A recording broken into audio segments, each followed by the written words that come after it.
Mar gongurun nasıl vardır o gun nostu ad düşün nasıl var? Aleykümselam. Nasıl almadın dostum o?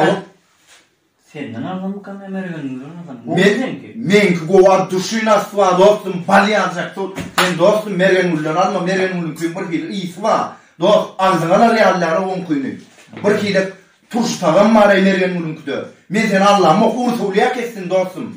Bir ki men özüm alıp gördüm. Ağzına da reallar Mergen'in kuyunu. Köyüne mi bir kilo turşu tağım melyar o. Men barlak gördüm diyen. Sen inanmama usulüye kessin al. Menden al, Mergen'den alma, Mergen'in kuyunu alma. Mergen'in berenine ağlak beriye. Sarı olanlar marı yokacağın adından.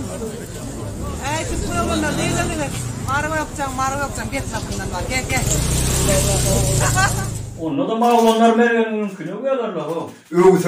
Översinler, men ödüm, gördüm, alık gördüm. Ağzınalar yerler, turş tağım meliye, ağzı bir kilo, ağzı. Nas'tan goğudur, nas üzümün suğudur, Mergen Mülyanı cihançkeden, bıratın nas goğudur. Nas'ın müyücü, esin müyücü, nas'ın müyücü. Allah'ım.